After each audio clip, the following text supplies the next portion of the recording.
Hello বন্ধুরা, আমি শাকগর্নিল। আশা করি আপনারা সকলেই জানেন আজকে সকালের দিক করে দেব এবং যিশু অভিনীত আপকামিং বাংলা সিনেমা, ইনফ্যাক্ট এই বছরের সবথেকে বড় বাংলা ছবি খাদানের টিজার মুক্তি পেয়েছে এবং সেই টিজারটা একবার রিলিজ করবার পরের থেকেই সোশ্যাল মিডিয়াতে কিন্তু বিভিন্ন মিম পেজ হোক কিংবা প্রচুর দর্শক হোক, তারা একটা কথা বলা বলি করছে, তারা একটা কথা লিখছে যে খাদান ছবিটা প্রশান্ত নীলের সালার এবং কেজিএফ এই দুটো ছবির থেকে কোথাও একটা ইন্সপায়ার্ড বা কপিড, অনেকে ইন্সপায়ার্ড শব্দটা ব্যবহার করছে, অনেকে কপিড শব্দটা ব্যবহার করছে। তাদের মধ্যে অনেকেই কিন্তু তাদের যে বক্তব্য যে কেন তারা সালার বা কেজিএফ এর থেকে ইন্সপায়ার্ড বলছে বা কপিড বলছে, সেটার পেছনে বেশ কিছু যুক্তি সামনে রেখেছে, বেশ কিছু আর্গুমেন্টস আমি দেখলাম। একটা একটা করে ধরে ধরে আজকে এই ভিডিওতে আলোচনা করব। প্রথম যে কথাটা বলা হচ্ছে যে সালারের মধ্যে আমরা দুই বন্ধুর গল্প দেখতে পেয়েছিলাম, একটা হচ্ছে প্রভাসের ক্যারেক্টার আর একটা হচ্ছে পৃথ্বীরাজ সুকুমারানের ক্যারেক্টার। এখানেও আমরা সেই জিনিসটাই দেখতে পাচ্ছি, দেবের চরিত্র এবং তার সঙ্গে সঙ্গে যিশুর চরিত্র। মূলত যেটা সমস্যা সেটা হচ্ছে লুক অ্যান্ড ফিল। এখন লুক অ্যান্ড ফিল নিয়ে আমি পরবর্তীতে আসছি। সবার আগে যেটা নিয়ে আলোচনা করব যে ক্যারেক্টারগুলো সেম হয়ে যাওয়া বা এই যে দুই বন্ধুর গল্প দেখতে পাবো, সেখান থেকে একটা মিল বা ইন্সপিরেশন বা কপিড হোয়াট এভার। দেখুন, আমার মতে এটার কোনো যুক্তি নেই। তার কারণ আমরা খুব ভালো মতো জানি যে খাদানের গল্পে কোনো একটা পর্যায়ে কোনো একটা পার্টিকুলার সময় একটা অংশে আমরা দেখতে পাবো যে যিশুর চরিত্র কিন্তু দেবের চরিত্রকে বিট্রে করছে। এখানে দুটো দেবের ক্যারেক্টার থাকবে, আমরা সেটাও খুব ভালো মতো জানি। তো দুটো দেবের ক্যারেক্টার তো আসলে না সালারের মধ্যে রয়েছে দুটো প্রভাসের ক্যারেক্টার, না ইয়াশের দুটো ক্যারেক্টার রয়েছে কেজিএফ এর মধ্যে। ফলত সেই ছবিগুলোর থেকে কোনো ধরনের ইন্সপিরেশন বা কপিড ক্যারেক্টারের মধ্যে এটা তো কোথাও বুঝতে পারা যাচ্ছে না। এটা সম্পূর্ণরূপে একটা বেসলেস আর্গুমেন্ট হচ্ছে। প্রশান্ত নীলের সালার সিনেমাতে কিন্তু আমরা এরকমটা কোথাও দেখতে পাই না যে প্রভাসের ক্যারেক্টারকে পৃথ্বীরাজের ক্যারেক্টার বিট্রে করে দিচ্ছে। তাদের মধ্যে কিন্তু শেষ অবধি প্রায় বন্ধুত্ব অটুট ছিল। তো সেই জিনিসটা কিন্তু আমরা খাদানের মধ্যে কোথাও দেখতে পাবো না। আচ্ছা, আরও একটা শর্ট রয়েছে খাদানের টিজারের মধ্যে, যেটাকে কেন্দ্র করে জাওয়ানার থেকে কপিড বা ইন্সপায়ার্ড বলা হচ্ছে। তো দেবের চরিত্রটা অ্যাকচুয়ালি একটা সিন রয়েছে যেখানে জ্বলন্ত বিড়িটা মুখের মধ্যে ঢুকিয়ে দিচ্ছে। এবার সেটা আমরা জাওয়ানের মধ্যে শাহরুখ খানকেও করতে দেখতে পাই, যেখানে সে জ্বলন্ত সিগার মুখের মধ্যে ঢুকিয়ে নেয়, রোল করে আবার বের করে। তো সেই জিনিসটার জন্য কপিড বলা হচ্ছে। এখন আপনারা নাসিরুদ্দিন খান বলে একজন অ্যাক্টর রয়েছে বাংলাদেশের, তার হাওয়া ছবিতে আপনারা দেখবেন, চঞ্চল চৌধুরীর ছবি, সেই ছবিতে আপনারা দেখবেন নাসিরুদ্দিন খান একটা পার্টিকুলার জায়গা রয়েছে যেখানে বিড়িটা পুরো মুখের মধ্যে ঢুকিয়ে নেয়, তারপর জলে ডুব দেয়, তারপর জল থেকে ওঠে এবং বিড়িটা তারপর মুখ থেকে সে বের করে। তো এই জিনিসটা প্রথমবার জাওয়ানে দেখতে পাওয়া গেছে এরকম একেবারেই নয়। জাওয়ানের অনেক আগের ছবি হচ্ছে বাংলাদেশের হাওয়া। ইনফ্যাক্ট এই যে পুরো ট্রিকটা যে মুখের মধ্যে বিড়ি ঢুকিয়ে নেওয়া, আমি এরকম আমার বন্ধু চিনি যারা এই জিনিসটা করতে পারে। তারা বিড়ি মুখের মধ্যে ঢুকিয়ে নেয়, উল্টো করে খায়, তারপর আবার বের করে। এই জিনিসটা আমি চিনি, আমার ছোটোবেলা থেকে আমি দেখে আসছি এরকম প্রচুর মানুষকে। পাড়াতে যখন ক্রিকেট খেলতে গেছি বা আড্ডা দিতে গেছি, আমি দেখেছি এরকম করতে পারে লোকে। ফলত এটা তাদের থেকে ইন্সপিরেশন নিয়ে কি হাওয়াতে নির্মাণ করেছেন মেজবাউর রহমান সুমন কিংবা জাওয়ানে অ্যাটলি কি এদের থেকে দেখে করেছে?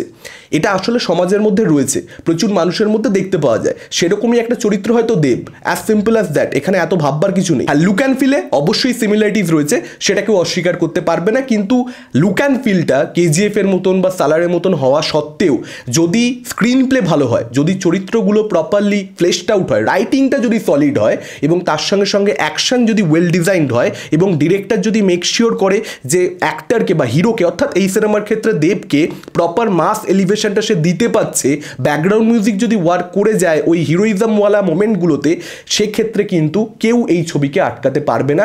শুধুমাত্র একটা ডিপার্টমেন্টের উপরে ছবি কখনো দাঁড়িয়ে থাকে না।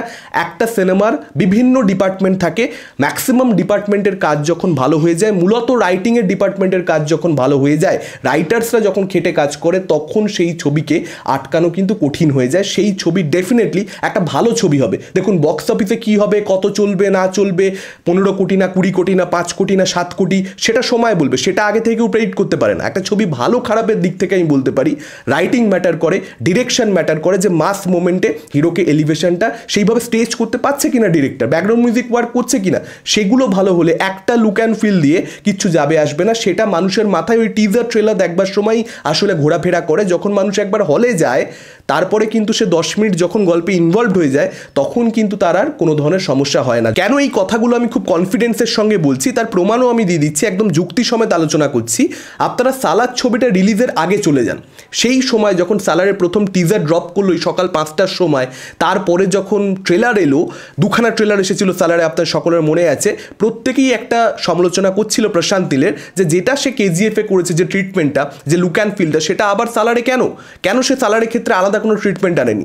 এই যাবতীয় যে আলোচনা সেটা কিন্তু ততক্ষণই হয়েছে যতক্ষণ সালার মুক্তি পায়নি। সালার একবার যখন মুক্তি পেয়ে গেছে কেউ কিন্তু প্রশ্ন করতে যায়নি যে কেন কেজিএফ এর মতো, কেন ওই অন্ধকার, কেন ওই ডার্ক সেম ট্রিটমেন্ট, কেউ কিন্তু ওই সমালোচনা করেইনি। না কোনো ক্রিটিক, না কোনো সাধারণ মানুষ ওই সমালোচনা জাস্ট কেউ করেনি। তার কারণ হতে পারে ট্রিটমেন্টটা সেম, হতে পারে সেই ডার্ক অ্যাপ্রোচ, কিন্তু যখন মানুষ ছবিটা দেখা শুরু করছে, গল্প চিত্রনাট্যতে সে এত বেশি ইনভেস্টেড হয়ে যাচ্ছে, এমন এলিভেশন প্রশান্ত নীল দিতে পেরেছে প্রভাসকে যে সেগুলো জাস্ট ম্যাটারই করেনি। ওই ট্রিটমেন্টটা সেম হওয়া বা লুক অ্যান্ড ফিল সেটা ম্যাটার করেনি। ইনফ্যাক্ট সালার কিন্তু আপনারা যদি ভালো করে ভেবে দেখেন, আমি জানি না রকি ভাইয়ের ক্যারেক্টারটার প্রতি আপনাদের ভালোবাসা, সেটার জন্য হয়তো কেজিএফ 2কে আপনারা এগিয়ে রাখতে পারেন। একটা সিকুয়াল ছবি, সেটার ডেফিনেটলি একটা ইম্প্যাক্ট তো অডিয়েন্সের উপরে বেশি থাকে, কিন্তু যদি আমরা সিনেমা হিসেবে তুলনা করি আসলে কিন্তু সালার অনেক বেশি স্ট্রং ছবি। একটা মাস ছবি হিসেবে সালার কেজিএফের থেকে অনেক অনেক গুণে ভালো।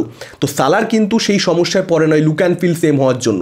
তো সুজিত ঋণ দত্ত যদি প্রপারলি সাবজেক্টটাকে হ্যান্ডেল করতে পারেন, পুরো জিনিসটা ডিরেক্টরের উপর ডিপেন্ড করছে, একদম পরিষ্কার কথা। যদি তিনি হ্যান্ডেল করতে পারেন তাহলে এটা ইস্যু হবেই না। আর কবজার ক্ষেত্রে আমরা দেখতে পেয়েছি ওই সেম ট্রিটমেন্ট, ওই একই ধরনের এডিটিং প্যাটার্ন, তখন কিন্তু গন্ডগোল হয়ে গেছে।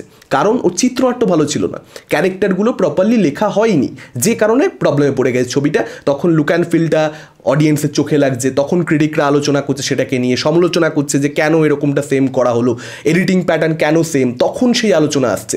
অর্থাৎ কোর যে জায়গাগুলো, বেসিক যে জায়গাগুলো, সেগুলো যদি আপনি ঠিক রাখেন তখন আপনার সালার আসবে, আর যদি আপনি সেগুলো ঠিক না রাখেন তখন আপনার কবজা আসবে, তার সঙ্গে সঙ্গে আসবে পাবলিক এবং ক্রিটিকের সমালোচনা, আলোচনা, যাবতীয়। হ্যাঁ, অনেক ছবি হয় যেখানে দেখতে পাওয়া যায় হিরো নাচছে একটা গানের মধ্যে, ডান্স স্টেপসটা কয়েক মাস আগে খুব পপুলার একজন বলিউড হিরো, গ্লোবালি পরিচিত, সেই হিরোর একদম ডান্স স্টেপের সঙ্গে মিলে যাচ্ছে একটা গানের, কিংবা একটা ব্যাকগ্রাউন্ড মিউজিক একেবারে হুবহু টুকে দেওয়া হয়েছে একটা বলিউড ছবির থেকে, যে ছবিটা রিলিজের পরবর্তীতে রেড়ে ফেলে দিয়েছিল। ইনফ্যাক্ট রিলিজের পরে 4 মাস ধরে সেই সিনেমাটাকে নিয়ে প্রচুর আলোচনা সমালোচনা হয়েছে, একদম টুকে দিয়েছে ব্যাকগ্রাউন্ড মিউজিকটা।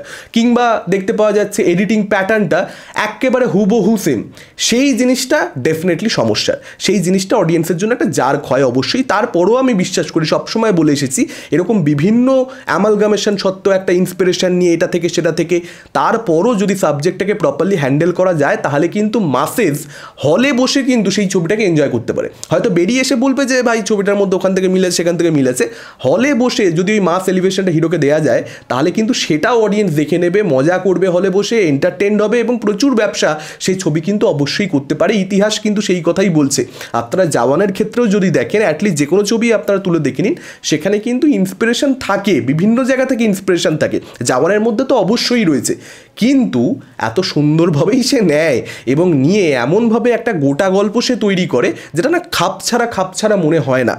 এবং ডিরেকশন তার এত ভালো, মাস ছবির সেন্সিবিলিটি তার এমন রয়েছে যে সে হিরোকে এলিভেশনটা দিতে পারে, ফলত সব কিছু ঢেকে যায়।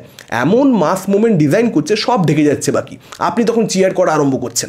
সেই জিনিসটা যখন একজন ডিরেক্টর করতে পারে তখন এই সব কিছু আপনি যতই বলে নিন না কেন এগুলো আসলে ম্যাটার করবে না। আর সিনেমাটা দেখার আগেও দিন একটুখানি ওয়েট করতে হয়। টিজার ট্রেলার দেখে এত মতামত, এই জিনিসটা ঠিক নয়। সেটা আমি এর আগে বিভিন্ন ছবির ক্ষেত্রে এরকম এলিগেশন যখন এসেছে বলেছি, কাছের মানুষ হোক কিংবা চেঙ্গিজ হোক, তার সঙ্গে সঙ্গে রাভান হোক, রাভানের ডায়লগ, চেঙ্গিজের লুক, দুলকার সালমানের থেকে কাছের মানুষ, একটা পুরনো বাংলা, আমি অনেকবার বলেছি এই কথাগুলো। ছবিটা আগে দেখা যাক, তারপরে এগুলো নিয়ে আলোচনা সমালোচনা করা যাবে। ছবি দেখবার পরেও যদি আপনার মনে হয় বলুন, কারণ একটা টিজার ট্রেলার যে রিলিজ করা হচ্ছে তারপরেও কিন্তু পোস্ট প্রোডাকশনের কাজ চলতে থাকে, অনেক চেঞ্জেস তারপরেও হয়। এখনই গোটা ছবিটা এডিট হয়ে গেছে এরকম ব্যাপার একেবারেই নয়। এটা শুধুমাত্র খাদানের ক্ষেত্রে বলছি না, আরও বিভিন্ন ছবির ক্ষেত্রেই আমি কথাটা বলছি। অনেক সময় ধরে কাজ চলতে থাকে, তারপর গিয়ে একটা ছবি রিলিজ হয়। অর্থাৎ আপনি টিজার ট্রেলারে যেটা দেখছেন, অনেক সময় কিন্তু এরকমও হয় যে টিজার ট্রেলারের মধ্যে একটু ভিএফএক্সের কাজের মধ্যে খামতি রয়েছে, মেকাররা ছবি রিলিজ হতে হতে সেগুলোকে ফিক্স করে দিয়েছে, এরকমও কিন্তু ইতিহাস রয়েছে। শেষ অবধি এটাই বলবো, মিল রয়েছে, দেখতে পাচ্ছেন, 100 বার বলুন, আমিও দেখতে পাচ্ছি মিল রয়েছে, বাকি সবাই দেখতে পাচ্ছে, দেবও দেখতে পাচ্ছেন, তার ডিরেক্টরও দেখতে পাচ্ছেন, দেবদার ফ্যানরাও দেখতে পাচ্ছে, সবাই দেখতে পাচ্ছে, বলাতে কোনো অসুবিধা নেই। কিন্তু ছবিটা খারাপ হয়ে যাবে এই মাইন্ডসেটটা তৈরি করে নেওয়া প্রবলেমের জায়গাটা সেটা, যে আমি ছবিটাই খারাপ হয়ে যাবে ধরে নিচ্ছি। ছবি খারাপ হতে নাই পারে, ছবি খুব ভালো হতে পারে, সেটা একটা লুক অ্যান্ড ফিলের উপরে ডিপেন্ড করে না, বা ওই বিড়ি মুখে ঢুকিয়ে দিচ্ছে সেটার উপরে ম্যাটার করে না। আপনাদের কি মতামত এই পুরো বিষয়টাকে কেন্দ্র করে ডেফিনেটলি আপনারা সেটা আমাদের কমেন্ট করে জানাতে পারেন। এই ভিডিওটা ভালো লাগলে লাইক করতে পারেন, শেয়ার করতে পারেন, আমাদের চ্যানেল নতুন হলে চ্যানেলটাকে অবশ্যই সাবস্ক্রাইব করতে পারেন। আজকের মতন টাটা, চোখ রাখুন পরবর্তী ভিডিওতে।